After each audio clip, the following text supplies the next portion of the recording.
नमस्कार बच्चों, फिजिक्स की इस क्लास में आपका स्वागत है। और जैसा कि पता है आपको, हमने कक्षा 11 भौतिक विज्ञान का जो मैटर है वो स्टार्ट किया है। तो टॉपिक स्टार्ट करने से पहले मैं आपको कुछ बेसिक पॉइंट्स करवा रहा हूँ। कल का वीडियो आपने देखा होगा, उम्मीद करता हूँ कि आपको अच्छा लगा होगा, समझ में आया होगा और आपने अच्छी तरीके से उसको तैयार किया होगा। कल वाले वीडियो में मैंने आपको बेसिक सूत्र बताए थे बेटा, और मैंने ये कहा था कि ये ऐसे सूत्र हैं जो भौतिक विज्ञान जो अपना एक सब्जेक्ट है, जो कि काफ़ी इंटरेस्टिंग सब्जेक्ट है, काफ़ी आसान सब्जेक्ट है, लेकिन उस सब्जेक्ट की कुछ बाउंडेशन है, उसकी कुछ मतलब सीमाएं हैं। उनको अपने को सीखने के लिए, उनके बारे में जानने के लिए कुछ बेसिक बातों को अपने को ज़रूर पकड़ करनी पड़ेगी उन बातों के ऊपर। और उसके लिए अपने को कोई ज़्यादा गहनता से मतलब जानने की ज़रूरत नहीं है। जो पॉइंट्स मैं आपको यहाँ पर बोर्ड पे करवा रहा हूँ बेटा, वो पॉइंट कोई भी बच्चा हो जिसको ऐसा लगे कि अपने को थोड़ा सा कुछ ऐसे पॉइंट्स हार्ड लग रहे हैं, तो ये चीज़ें आपको अच्छी तरीके से तैयार करनी पड़ेगी, चाहे वो 11वीं क्लास हो चाहे वो 12वीं क्लास हो। और कल वाली क्लास के अंदर मैंने आप लोगों को त्रिकोणमिति जो अपने गणित होती है उसके मैंने कुछ सूत्र लिखाए थे, ठीक है। विशेष करके उसी के सूत्र लिखाए, क्योंकि वो सूत्र काफ़ी हद तक अपने फिजिक्स के अंदर जगह जगह पर काम आएंगे, काफ़ी जगह काम आएंगे। इसके अलावा और भी छोटे मोटे सूत्र होते हैं जो हमने कक्षा 10 में पढ़े हैं, वो सब आपको आते हैं। फिर मैंने कुछ कोण के मापन करने भी बताए थे, जैसे पहले और दूसरे चतुर्थांश के मैंने आपको कोण मापने सिखाए थे। इसके अलावा मैं आज उस कोण मापन के साथ ही एक पॉइंट प्रोसेस और बताऊँगा जो कि काफ़ी काम आएगा। एक तो मैंने आपको कहा था कि आप साइन और टेन, ये साइन और कोस, ये दो वैल्यू आप ज़रूर याद करो, ठीक है। साइन कोस की वैल्यू अगर आपको याद हो जाएगी तो टेन वाली वैल्यू जो है वो बड़ी आसान हो जाएगी आप लोगों के लिए। जैसे मैंने ये साइन के लिए एक छोटा सा चतुर्थांश सिस्टम मैंने तैयार किया है, और एक बात करता हूँ मैं कोस के लिए। ये दो चीज़ें आप लोग स्पेशली तैयार करो बेटा, ठीक है। अमूमन मैं बच्चों को ये करवाता हूँ और आपको भी मैं यहाँ समझा रहा हूँ, एकदम शॉर्ट ट्रिक है। कल हमने कहा था कि सर ये पहला चतुर्थांश है, ये दूसरा है, ये तीसरा है और ये चौथा है। यहाँ 0 डिग्री का कोण होता है, यहाँ पर 90 डिग्री का कोण होता है, यहाँ पर 180 डिग्री का कोण होता है, यहाँ 270 डिग्री का होता है, यहाँ पर एक चक्कर पूरा हो जाता है, 360 डिग्री का कोण बन जाता है। ठीक इसी प्रकार सर इस चतुर्थांश में देखें तो ये 0 डिग्री, ये 90 डिग्री, ये कोस के लिए बना रहा हूँ, ये 180, ये 270 और ये 360, एक चक्कर कंप्लीट हो गया। नेक्स्ट राउंड लगाना शुरू करो तो वही आपको मैंने जैसे कल बताया था, 360 में 90 जोड़ दो, फिर दूसरा, फिर तीसरा, ऐसे चतुर्थांश जुड़ते जाएंगे। एक राउंड, 2 राउंड, 3 राउंड, ऐसे राउंड कंप्लीट होते जाते हैं। कोण आगे से आगे बढ़ते जाते हैं। बड़े से बड़ा कोण भी हम ज्ञात कर सकते हैं, लेकिन फिलहाल अपने को इतने ज़्यादा गहनता से जानने की जरूरत नहीं है। अभी देखो मैंने यहाँ साइन के लिए एक टेबल बनाई है, इधर मैं कोस के लिए एक टेबल आप लोगों के लिए तैयार करके बता रहा हूँ, ठीक है। बस आपको इसको थोड़ा सा समझना है, आसानी से थोड़ा समझ में आ जाए, इसके लिए मैं आपके सामने ये छोटा सा एक तरीका रख रहा हूँ बेटा। देखो कई बार अपने को बहुत मतलब हर जगह कई डेफिनेशन कह दो, कई कंडीशन कह दो, इन चीज़ों की सबसे ज़्यादा ज़रूरत पड़ती है। मैं इनको एक छोटा सा नाम दे रहा हूँ कि ये हमने बाउंड्री बनाई है ना, चतुर्थांश की बाउंड्री बनाई है, इसलिए मैं इसको ऐसे कह देता हूँ याद रखने के लिए। अपना ही तरीका है कि ये बाउंड्री के कोण है, जैसे 0 डिग्री बाउंड्री पर है, 90 डिग्री बाउंड्री पर है, 180 भी बाउंड्री यानी इस रेखा पर है, बाउंड्री का मतलब समझ गए, 270 भी इस बाउंड्री पर है। तो अमूमन हाँ बीच वाले और भी कोण हम निकाल सकते हैं, बीच में जैसे 90 तक तो आपको याद ही है, 0, 30, 45, 60, 90, ये कोण तो आपको आते ही हैं। इसके अलावा जैसे 120 डिग्री, 150 डिग्री, ये कोण भी आप निकाल सकते हो, लेकिन अपने को इतना जानना नहीं है फिजिक्स के अंदर, वो मैथ्स के अंदर डिटेल से पढ़ते हैं तो वहाँ सर आपको करवाएंगे मैथ्स वाले। लेकिन हम यहाँ पर आपको बाउंड्री वाले एंगल है वो याद करने का तरीका बता देता हूँ। बाउंड्री पर कौन कौन से कोण आता है, 0, 90, 180, 270, 360, इन रेखाओं पर आते हैं। अब देखो साइन की बात करते हैं। साइन यहाँ पर 0 है ना, तो साइन 0 डिग्री का मान कितना होता है सर, 0 होता है। आपको सबको पता है ये मान है, साइन थीटा की बात कर रहा हूँ, और साइन 0 का मान कितना है, 0 है। तो बेटा याद रखना बहुत ही सिंपल है, जब साइन 0 का मान 0 है तो साइन 360 डिग्री आपसे कोई पूछ ले कि साइन 360 का मान, तो 0 डिग्री वाली बाउंड्री पर ही 360 है, इसका मतलब साइन 360 का मान भी 0 होगा। समझ गए बात मेरी। फिर साइन 90 का मान सबको पता है, कल भी लिखाया था मैंने, साइन 90 डिग्री, 90 डिग्री पर साइन का मान होता है 1। साइन 90 का मान कितना है? 1 है। फिर अगर आपको कोई पूछ ले 180, अब 90 डिग्री की बाउंड्री पर कोई भी एंगल आ जाए, जैसे 360 के अंदर आप लोग 90 जोड़ते हो तो 450 डिग्री होता है, 450 डिग्री हो गया। यहाँ पर कितना हो गया? 450 डिग्री। यहाँ 90 जोड़ोगे तो 450 में 540 डिग्री, और यहाँ पर 90 जोड़ोगे तो हो गया 330, और ये हो गए कितने? इसमें 90 और जोड़ दो 270 डिग्री में, तो 540, 36, 360 में 90 जोड़े 450, 450 में हमने 90 जोड़ दिए 540। अब 540 में 90 जोड़ो, ठीक है, 540 में 90 जोड़ोगे तो 630 हो जाएगा ये, ठीक है, 540 प्लस 90, समझ गए बात मेरी, दूसरा राउंड है ये, 540 प्लस 90 630, और फिर आ जाता है 720 डिग्री। ऐसे 2 चक्कर पूरे हो गए, ठीक है, कौन समझ गए होगे? 0, 90, 180, 180 प्लस 90 270, 270 प्लस 90 360, एक चक्कर। फिर दोबारा स्टार्ट कर दो, 360 प्लस 90 450, 450 प्लस 90 540, 540 प्लस 90 630, और 630 प्लस 90 720 हो जाएगा, ठीक है। अब आपसे कोई पूछे साइन 0 का मान 0, साइन 360 का मान 0, साइन 720 डिग्री का मान 0, बहुत सिंपल है। साइन 90 का मान 1, साइन 450 डिग्री का मान 1 होगा, इसलिए मैं ये बाउंड्री वाले कोण आपको बता रहा हूँ। बाकी मैंने तो 2 राउंड यहाँ पर बना दिए, आपको सिर्फ एक ही राउंड की वैल्यू याद रखनी है, बस ये समझाने के लिए बताया कि इसी प्रकार अगर आपको अन्य कोण भी बनाने पड़ जाए तो आप आराम से निकाल सकते हो।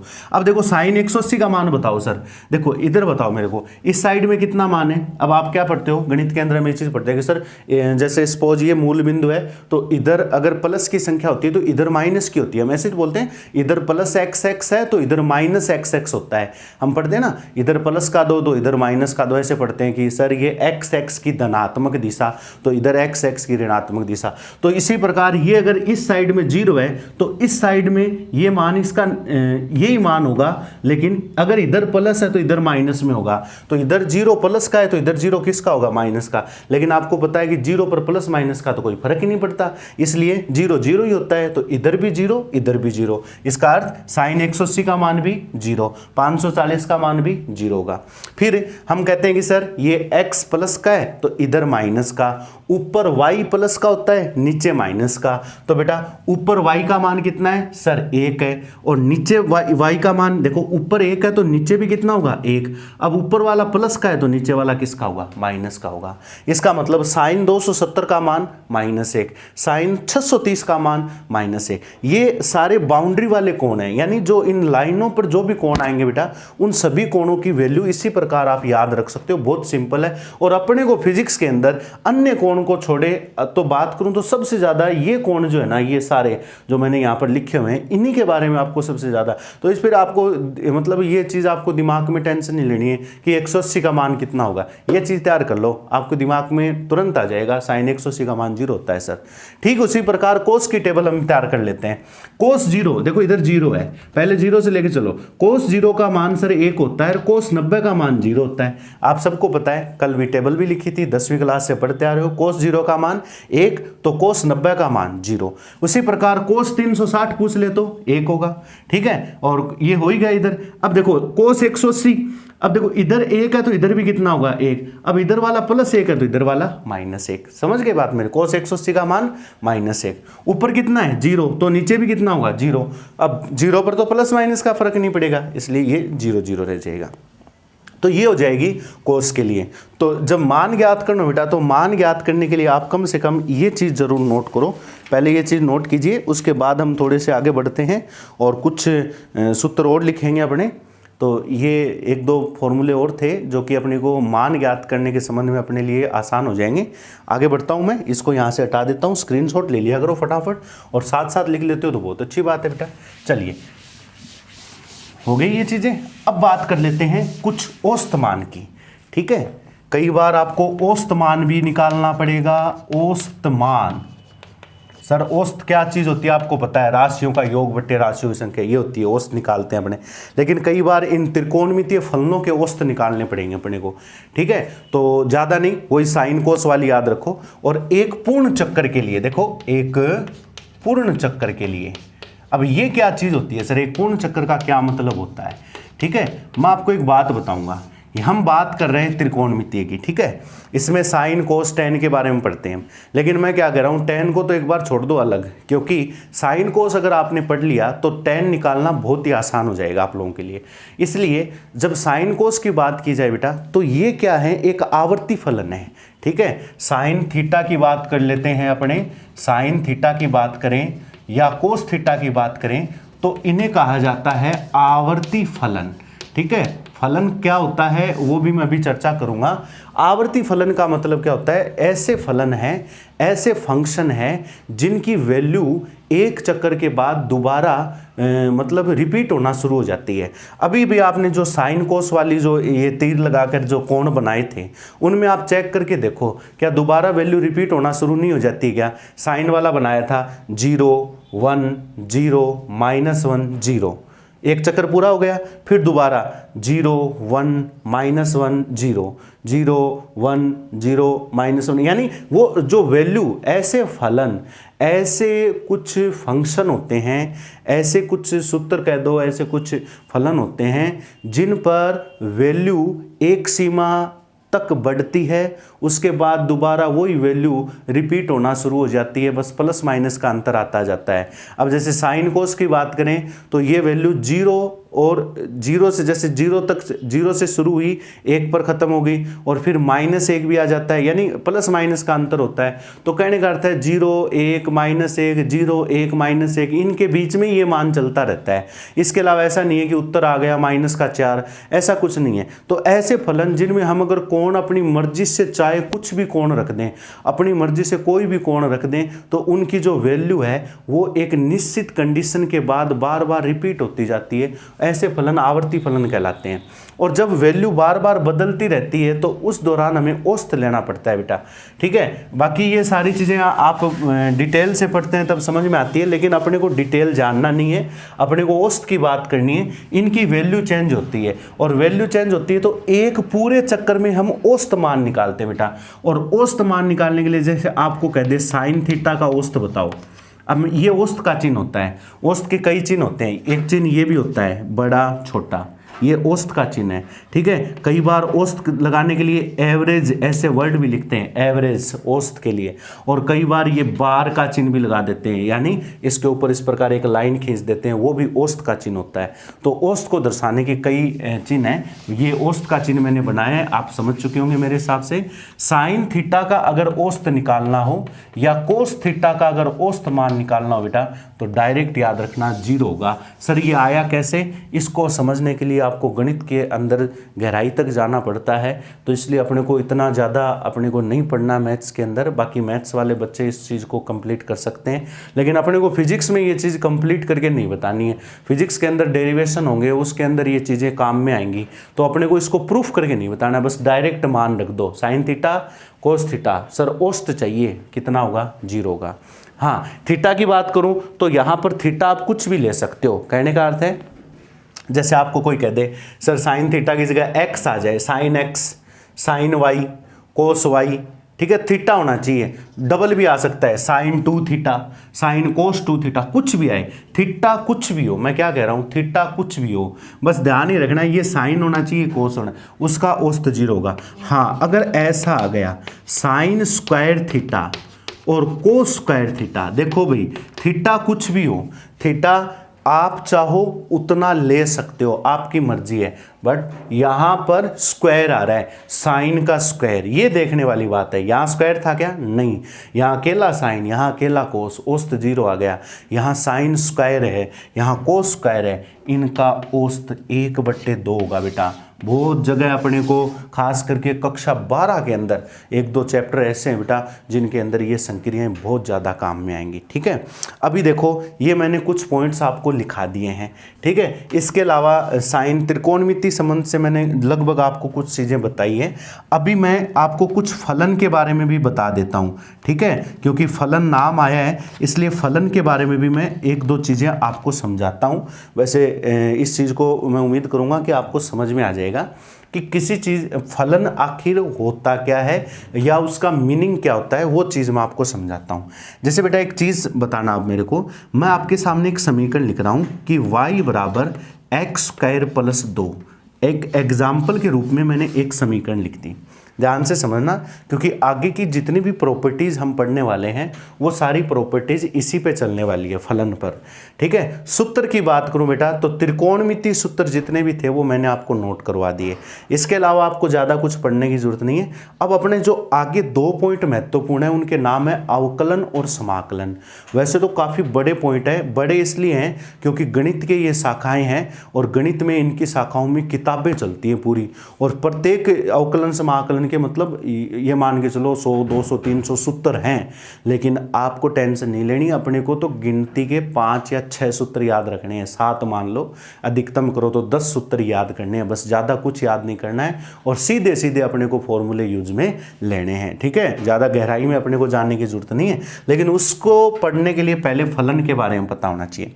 बेटा एक बात बताओ, आप नॉर्मल सी ये बात है कक्षा 10 में आपने पढ़ी है कि सर अगर मैं यहाँ x का मान बदल बदल के रखता हूँ, जैसे सपोज सर मैंने x का मान 0 रख दिया, x का मान कितना रखा 0, जैसे ही x का मान 0 रखा y का मान 2 आ गया। चेक करो, x की जगह 0 रखा तो 0 का स्क्वायर 0 प्लस 2, y बराबर कितना आ गया 2।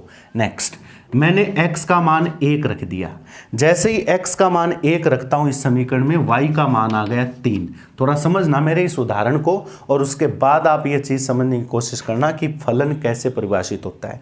फिर आपने कहा सर मैं तो x का मान 2 रखूंगा। ये जो x का मान हम रख रहे हैं ना, ये हमारी मर्जी से रख रहे हैं, यानी हम x का मान अपनी मर्जी से रख रहे हैं या कहीं से देख कर लिख रहे हैं। तो जब x की जगह 2 रखेंगे तो 2 का स्क्वायर 4 और 4 प्लस 2 यानी y का मान आ जाएगा 6।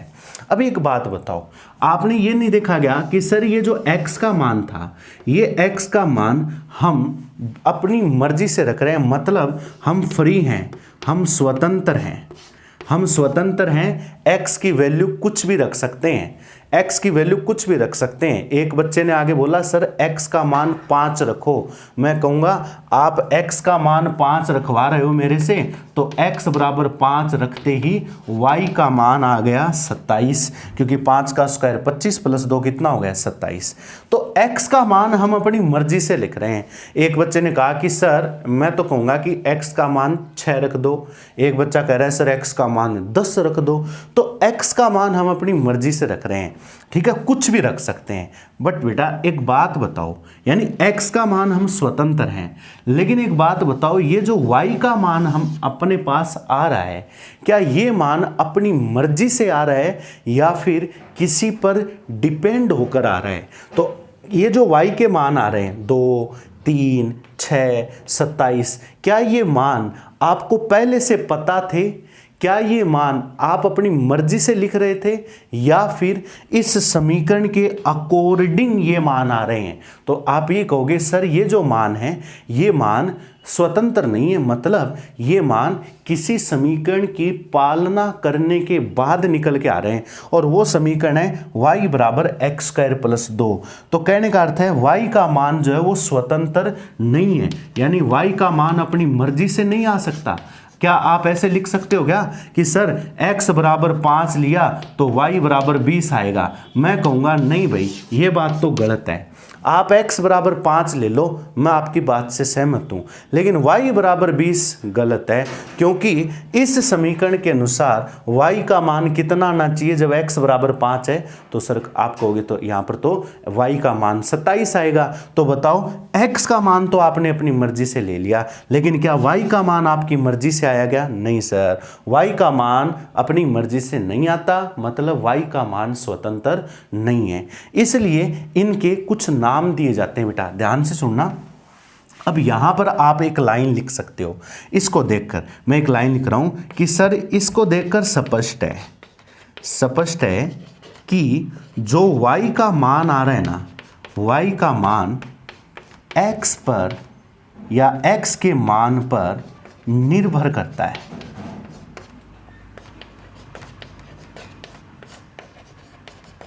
बताओ ये बात समझ में आई कि स्पष्ट है सर। y की जो वैल्यू है वो किस पे डिपेंड है, x पर। अतः ये मैं हटा देता हूं यहां से उदाहरण। अतः ये जो x है ना अपना, इस x को तो कहते हैं स्वतंत्र चर राशि, ऐसी राशि जो बदल सकती है। चर राशि का मतलब जिसका मान चेंज हो सकता है। स्वतंत्र राशि है, अपनी मर्जी से आप इसका मान चेंज कर सकते हो। तो स्वतंत्र रूप से बदलने वाली, यानी चर मतलब बदलने वाली राशि। बट y जो है ना, y कहलाती है आश्रित। क्या कहलाती है? आश्रित या परतंत्र। आश्रित या परतंत्र चर राशि है। आश्रित या परतंत्र चर राशि है, मतलब x का मान ऐसा है जो आप अपनी मर्जी से स्वतंत्र हो, आप कुछ भी बदल बदल कर लिख सकते हो। लेकिन जो y का मान आएगा वो भी बदल रहा है, ये तो कन्फर्म, y का मान भी बदल रहा है, लेकिन वो y का मान अपनी मर्जी से नहीं बदल रहा। y का मान स्वतंत्र नहीं है, बल्कि क्या है? आश्रित है। और y का मान किस पर आश्रित है? x के मान पर निर्भर करता है, या x के मान पर आश्रित है। इसको आप ऐसे भी कह सकते हो, आश्रित वही चीज होती है बेटा जो एक चीज अगर किसी दूसरे पर निर्भर करती है, इसका मतलब वो उस पर आश्रित होती है। तो x का मान तो स्वतंत्र चर है और y का जो मान है वो परतंत्र या आश्रित चर राशि को कहलाती है। ठीक है। और यहां पर ये 2 बच गया सर, इस 2 को क्या कहते हैं? ये जो 2 संख्या है, ऐसी और भी बहुत सारी संख्या आएगी, फिलहाल तो मैंने इस उदाहरण में 2 ही लिया है। 2 की जगह कोई भी संख्या आ सकती है, 2 की जरूरी नहीं है, ये तो 2 इसके अंदर आ रहा है, 2 की जगह कोई संख्या हो सकती है भाई, वो तो डिपेंड, किसी समीकरण पे अलग अलग संख्याएं मिलती है आपको। तो कोई भी संख्या होती है ना बेटा, उसको कहा जाता है अचर राशि। क्या कहा जाता है? अचर राशि कहा जाता है। मतलब कहने का अर्थ हुआ, आपने ये पूरा प्रोग्राम यहां देखा भी, मैंने x के मान बदल बदल के लिखे, y के मान अपने हिसाब से नहीं आए, बल्कि x पर जैसे जैसे x के मान बदले वैसे वैसे y का मान इस समीकरण के अनुसार निकल कर आता गया। अब एक बात बताओ मेरे को, क्या यहां इस दौरान क्या इस 2 पर कोई फर्क पड़ा क्या? नहीं, x का मान बदला तो प्रत्येक बार 2 जुड़ता गया। 2 हमेशा पूरे इक्वेशन में नियत रहता है, और जो राशि नियत रहती है उसे अचर राशि या नियत राशि बोलते हैं। अचर राशि कह दो या नियत राशि कहते हो, और इसको इंग्लिश में कहते हैं कांस्टेंट। क्या कहते हैं इसको? कांस्टेंट कहते हैं। तो कांस्टेंट राशि यहां पर 2 है। समझ में आई बात मेरी? अब पहले तो ये बताओ, ये नामकरण समझ में आ गए क्या? अगर आपको मैं कोई भी समीकरण डालकर दूं उदाहरण स्वरूप, तो आप मेरे को बता सकते हो कि इसमें चर कौन सी और अचर कौन सी है। जैसे एक उदाहरण बताओ, एक एग्जाम्पल देता हूं, y बराबर, आपको मैंने एक उदाहरण दे दिया, t² + 2t। अब बताओ इसमें से स्वतंत्र राशि कौन सी है? तो देखो ये t², t का मान बदलो, t का मान बदलोगे तो y का मान स्वतः ही बदल जाएगा। सर ये जो t है ना, ये स्वतंत्र राशि है, इसका मान हम अपनी मर्जी से बदल बदल के रखेंगे, तो उत्तर किसका आएगा? y का मान आएगा। तो y क्या है सर? y आश्रित राशि है। y क्या है? आश्रित राशि है। किस पर आश्रित है? अब सर y t पर आश्रित है। किस पर आश्रित है? t पर। इस समीकरण में y किस पर आश्रित है? x पर। इस समीकरण में y किस पर आश्रित है? t पर। यहां ये जो 2 लिखा हुआ है ना, इस 2 को कहेंगे अचर राशि। 2 को क्या कहेंगे? अचर। अब अचर राशि अकेली भी आ सकती है, जैसे यहां आ गई। अचर राशि गुणा या भाग में भी आ सकती है, जैसे यहां आ गई। ठीक है। इस प्रकार फलन की परिभाषा समझने के लिए पहले इस चीज के बारे में पता होना चाहिए, क्योंकि अब फलन क्या चीज होती है, देखो मैं अपने शब्दों में समझाऊं या बच्चों को याद रखने की दृष्टि से बताऊं तो मैं हमेशा एक लाइन बोल के बताता हूं। क्या आप ये नहीं देख रहे होगे यहां पर कि सर फल, देखो फलन में एक शब्द आता है फल, और फल का अगर हम मीनिंग निकालें तो हम कहते हैं ना कि भाई मेहनत का फल मीठा होता है। हम एक ऐसा उदाहरण बोलते हैं, तो मेहनत का फल कोई वैसे फल थोड़ी है जैसे कोई आम हो गया, कोई अमरूद हो या कोई सेब हो गया, ऐसे कोई फल थोड़ी है वो कि वो खाने पे मीठा लगेगा। लेकिन एक शब्द के रूप में, एक आम बोलचाल के रूप में एक कहावत या एक शब्द बोला जाता है कि मेहनत का फल मीठा होता है। इसका अर्थ ये है कि ये सेम चीज हो गई कि मेहनत करना आपके हाथ में है, यानी आप स्वतंत्र हो, जितनी आपसे मेहनत हो उतनी मेहनत करो। तो मेहनत करना स्वतंत्र राशि है, मेहनत करो जितनी आप कर सकते हो, जितनी मेहनत करोगे उतना आपको फल मिलेगा, यानी उतना आपको रिजल्ट मिलेगा, उतना आप कामयाब होंगे। तो जो रिजल्ट आता है वो आश्रित राशि है।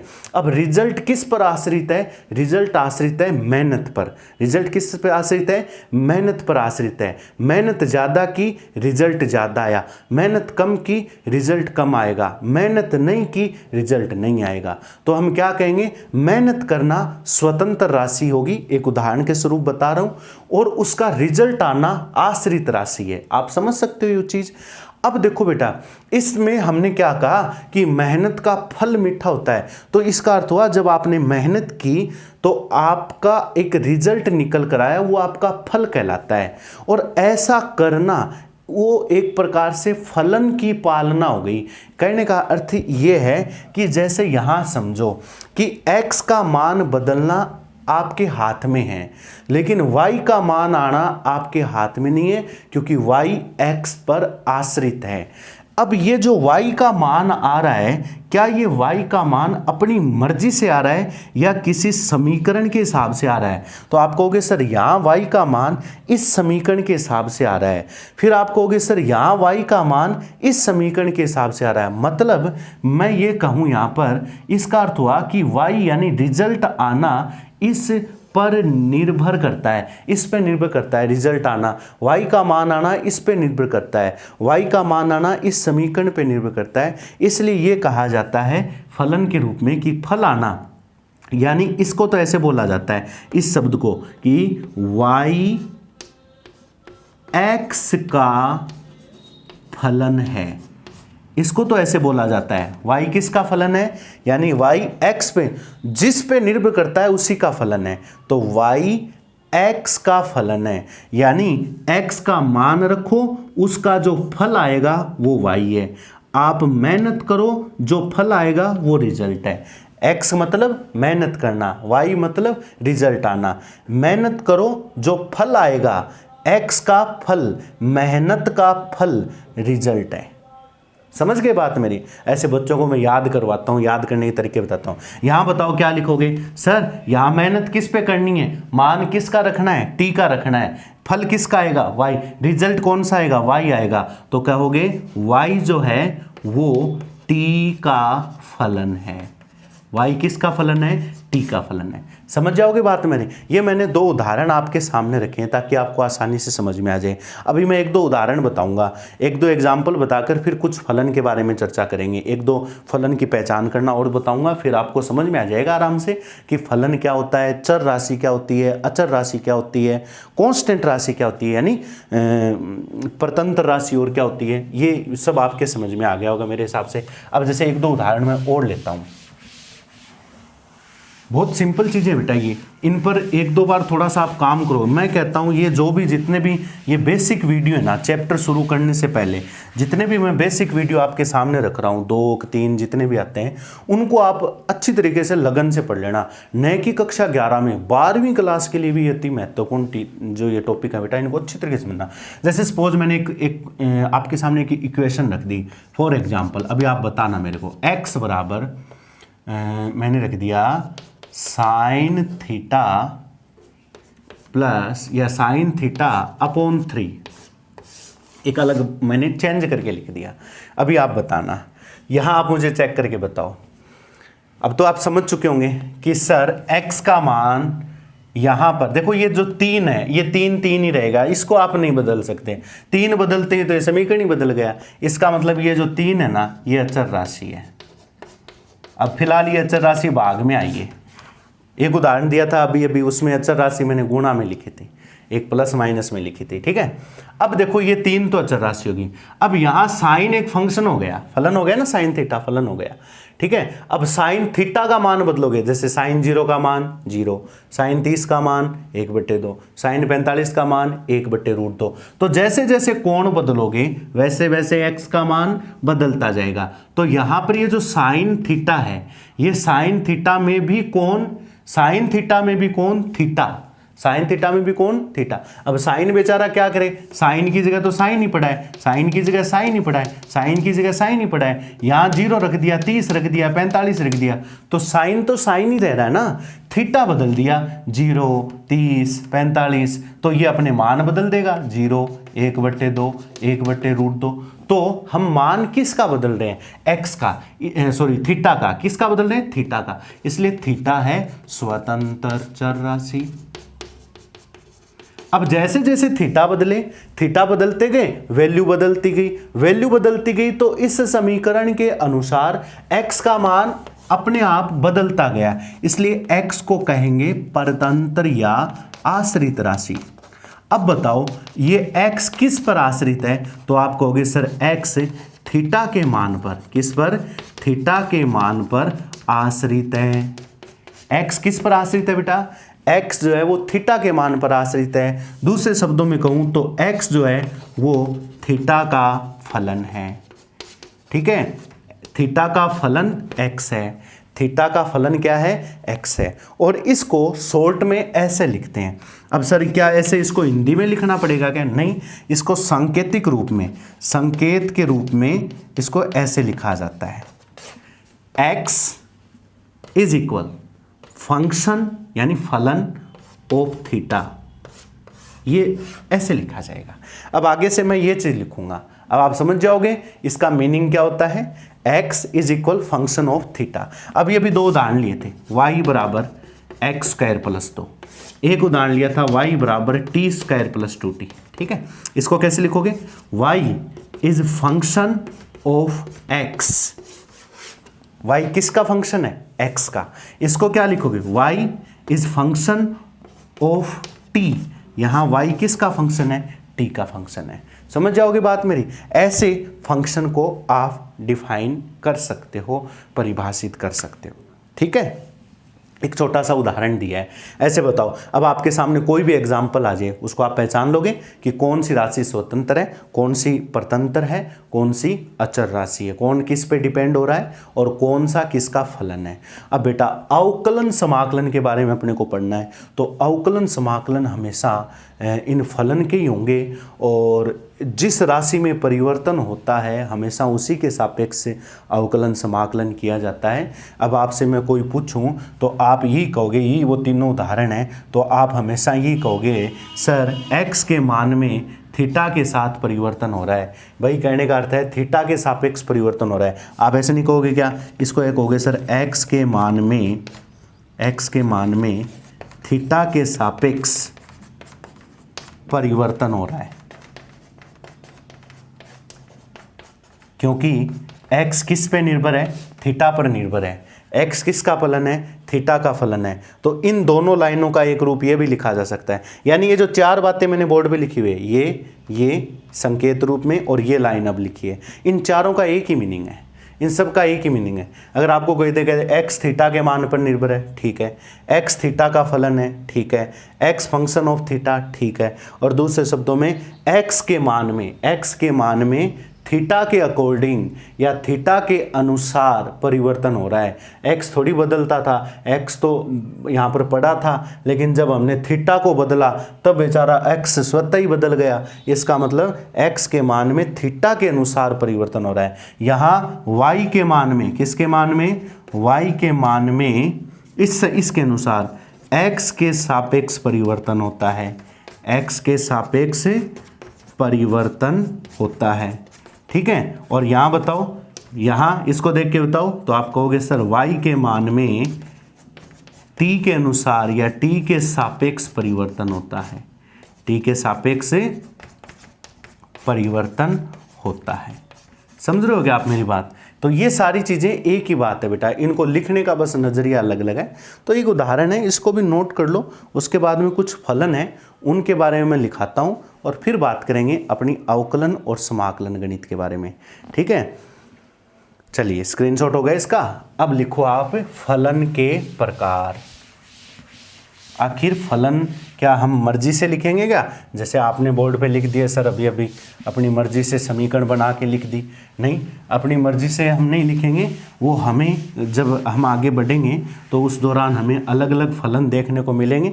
हालांकि अपने को ज़्यादा ये डिटेल डालने की ज़रूरत नहीं है, लेकिन मैं इसलिए लिखा रहा हूँ क्योंकि अपने को कुछ फलन अपनी फिजिक्स के अंदर एक दो जगह अपने को देखने को मिलते हैं। फलन के प्रकार की बात करें तो देखो, फलन के प्रकार कुछ 2 3 4 प्रकार होते हैं। उनको याद रखने का एक तरीका होता है, उसका ये तरीका है ILATE,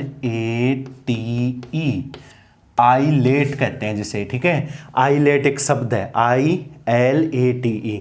आई का इंग्लिश वर्ड होता है इनवर्स, यानी इनवर्स को हिंदी में कहते हैं प्रतिलोम फलन। इनवर्स को हिंदी में क्या कहते हैं? प्रतिलोम फलन। प्रतिलोम फलन के मतलब उसमें आपको जो फंक्शन है वो इनवर्स उल्टे फंक्शन मिलेंगे, जैसे साइन इनवर्स, ठीक है, साइन इनवर्स, कोस इनवर्स, ऐसे टेन इनवर्स, इसको इनवर्स कहा जाएगा। आगे थीटा एक्स वगैरह कुछ भी लिख सकते हो, sine inverse theta, cos inverse theta, tan inverse theta, sine inverse x, cos inverse x, tan inverse x. याद रखना जिस पर घात -1 लगी हो, ये भी एक अच्छा संकेत आया है। जिस पर घात, जैसे आपको कोई कह दे x की घात -1 तो इसका मतलब होगा x इनवर्स। याद रखना इसका मीनिंग क्या होगा, x इनवर्स। और इसको शॉर्ट में ऐसे लिखेंगे 1/x। इसको भी लिख सकते हैं 1/sin, 1/cos, 1/tan, और थीटा वगैरह कुछ भी आ सकता है, इसलिए मैंने कुछ लिखा नहीं, चलो लिख देता हूँ sine theta, cos inverse theta, tan inverse theta. ये सारे इनवर्स फंक्शन होते हैं। ये सारे क्या होंगे? इनवर्स फंक्शन, ठीक है।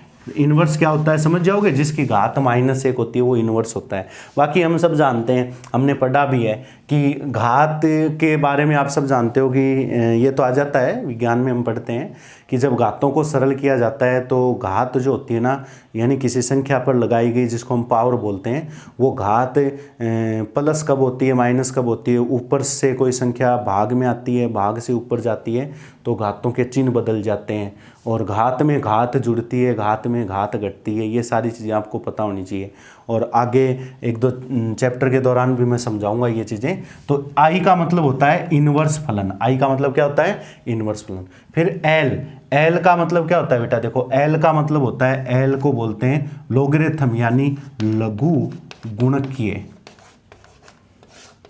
लघु गुणकीय फलन। ये एक बहुत महत्वपूर्ण फलन है, ठीक है। इसको संकेत के रूप में ऐसे लिखते हैं log x। क्या होता है इसके बारे में बताऊंगा मैं, log x ऐसे भी लिख सकते हैं, x की जगह y z कुछ भी आ सकता है। ये लघु गुणकीय फलन होते हैं। ये रूप देख लेना बस, log LOG, log यानी लोगरिथम बोलते हैं जिसको हम, log x। ये e क्या है, ये 10 क्या है, x क्या है, ये आगे बताऊंगा मैं आपको, क्योंकि इसके बारे में अपने को डिटेल से पढ़ना है, ठीक है। a का मतलब होता है एलजेब्रिक, यानी बीजगणितीय फलन। चलो जी, इसके बारे में तो ज़्यादा बताने की जरूरत नहीं है, ये सारे बीजगणितीय फलन पढ़ते आ रहे हैं हम, ठीक है। अभी जो समीकरण लिखी थी वो बीजगणितीय समीकरण थी, कौन सी? y = x² + 2।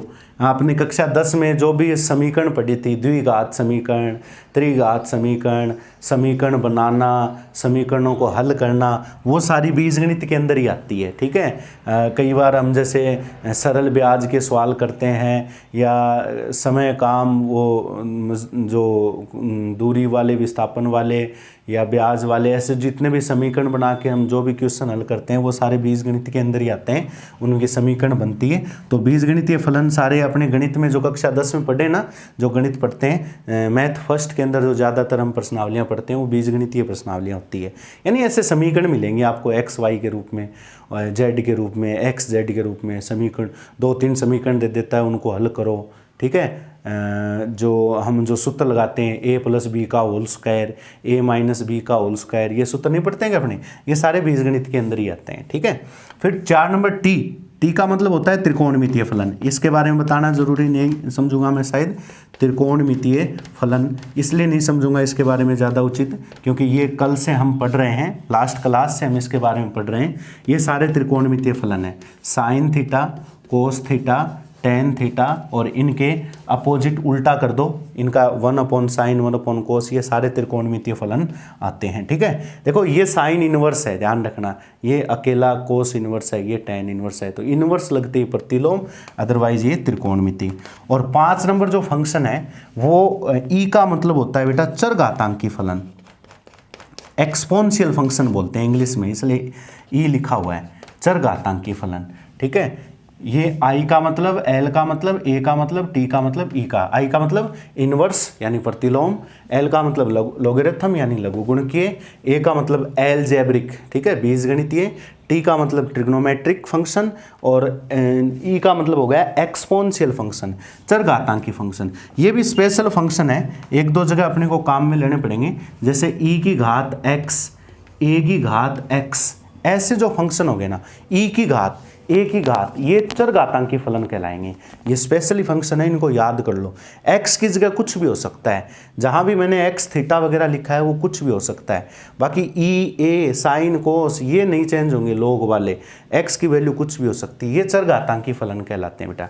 ठीक है, तो ये कुछ फलनों के प्रकार मैंने आपको बोर्ड पे नोट करवाए हैं। इनमें से प्रतिलोम फलन के बारे में अपने को ज़्यादा जानने की जरूरत नहीं है, क्योंकि ये मैथ्स में ज़्यादा चलता है। उसके बाद में लघुगुण के फलन है, ये हमारे लिए इंपॉर्टेंट है फिजिक्स के अंदर, इसके बारे में सबसे ज़्यादा अपने को जानकारी होनी चाहिए लघुगुण के फलन के बारे में, और वही जो मेन सूत्र है वो मैं लिखाऊंगा। बीजगणितीय फलन है, इसके बारे में सबको पता है, ये तो मतलब छोटी मोटी गणित होती है उसमें सब जगह काम आती है बीजगणितीय फलन, तो ये हमारे काम की चीज़ है, ये तो बेसिक काम ही आता है। त्रिकोणमितीय फलन क्या होते हैं, कौन कौन से सूत्र अपने काम आएंगे वो पढ़ लिए।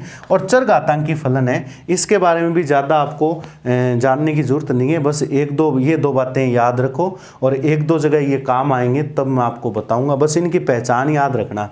अब इनमें से आप ये तैयार कर लो कि इनकी पहचान कैसे करें, कि कौन सा चरघातांकी होता है, कौन सा लोगरिथम होता है, कौन सा त्रिकोणमितीय वाला होता है, ये याद कर लेने आपको। तो फलनों के प्रकार मैंने आपको बोर्ड पे नोट करा दिए बेटा, इनको नोट कीजिए।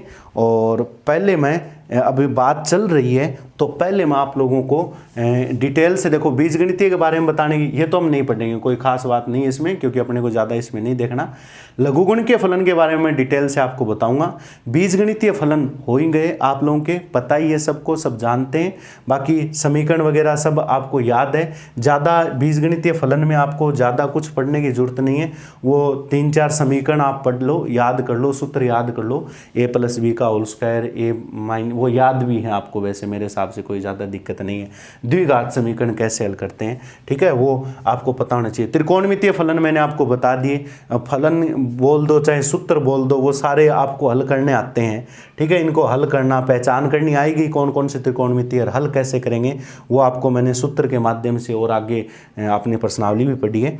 चरघातांकी फलन में आपको ज़्यादा जानने की जरूरत नहीं है, बस इनके बारे में इतना ही पढ़ना है। बाकी मतलब कहने का अर्थ है मुख्यतः इन 4 के बारे में आपको पता होना चाहिए। ठीक है, अब जैसे मैं आज आपको थोड़ा सा बीजगणितीय फलन के 2-4 सूत्र लिखा देता हूँ, कई बार बच्चों के कन्फ्यूजन हो जाता है बीजगणितीय फलन के।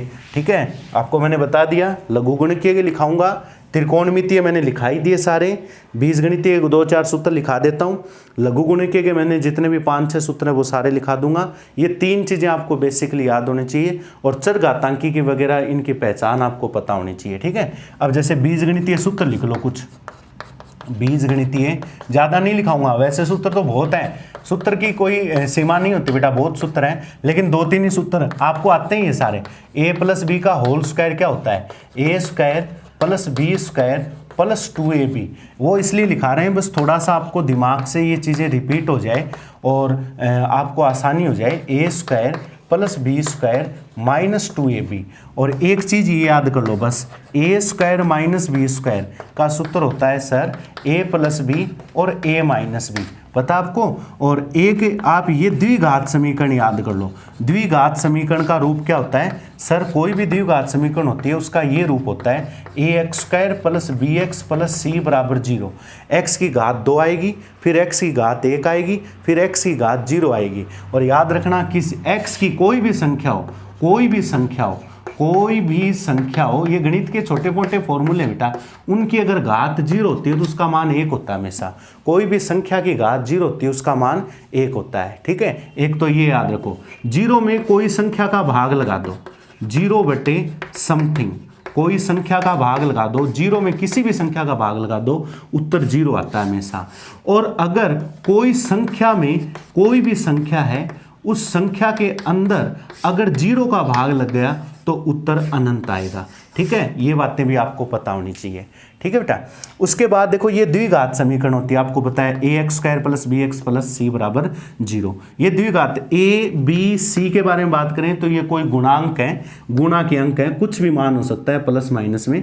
इसका जो इस समीकरण का जो हल है, ठीक है, इसका हल ज्ञात करते हैं, मानक सूत्र होता है श्रीधराचार्य सूत्र।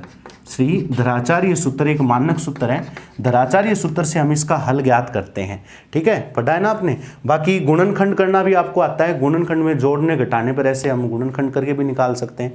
अगर जिस समीकरण के गुणनखंड नहीं बनते हो उस समीकरण को धराचार्य सूत्र से हल किया जाता है। x का मान आता है -b ± √b² - 4ac upon 2a। ये x के मान आएंगे, 2 मान आएंगे यहाँ पर, द्विघात समीकरण है, इसका मतलब 2 मान आएंगे। एक बार प्लस का कर देना, और प्लस माइनस का मतलब एक बार प्लस का और एक बार माइनस का, प्लस करके सरल कर लेना, माइनस करके वैसे किए आपने मेरे हिसाब से 10वीं क्लास में। b क्या चीज़ है? x का गुणांक। देखो b क्या चीज़ है सर? b तो है x का गुणांक। गुणांक का मतलब गुणा में जो अंक है, तो x के गुणा में जो अंक है वही b है। और a क्या चीज़ है? x² का गुणांक। a क्या चीज़ है? x² का गुणांक। और c क्या चीज़ है? c अचर पद है, अचर पद है क्योंकि इसके गुणांक में कोई x वगैरह कुछ नहीं है, तो c अचर पद हो गया। ये इसकी पहचान हो गई। बस बीजगणितीय सूत्र मेरे हिसाब से फिजिक्स में इतने ही याद रखने, आपको ज़्यादा कुछ याद रखने की जरूरत नहीं है। अब रही बात लोग वाले गुणधर्म की, तो लोग लघुगुण के जो सूत्र हैं उनके बारे में मैं अगली क्लास में चर्चा करूँगा। बेटा मैं बार बार कह रहा हूँ, सूत्र याद कर लो आप लोग, बस इसमें इतना और कुछ नहीं है। 2-3 वीडियो बनेंगे, शायद मेरे हिसाब से 5 या 6 पेज बनेंगे आपके रजिस्टर के, 10 पेज मान लो भाई। अब इतना तो आपको याद करना पड़ेगा। इनमें से अधिकांश ही, अब जैसे आज ये मैंने करवाया, एक कल मैंने जो करवाया था, तो कल वाली क्लास के अंदर शायद 1 पेज या आज वाली क्लास का 1 पेज ऐसा है जो आपको नया सीखना है। उनके बारे में बस उतना ही सीखना है, अपनी फिजिक्स के अंदर इतना ही सीखना है। इतना सीख लोगे आपके लिए बहुत है बेटा। बाकी आपको याद होनी चाहिए, एकदम कंठस्थ तैयार कर लो। आपको दिमाग में जैसे सूत्र कोई पूछे आपके आगे सामने, रजिस्टर में, किताब में, कहीं पर भी आ जाए किसी उदाहरण में, तो आप आराम से कर देना चाहिए। ऐसे आपको याद होना चाहिए बेटा। चलिए नेक्स्ट क्लास में फिर मिलते हैं। अगली क्लास में 1-2 फंक्शन की चर्चा करेंगे और अवकलन समाकलन गणित पर बात करेंगे। ठीक है, अगले क्लास में फिर मिलते हैं। तब तक के लिए धन्यवाद।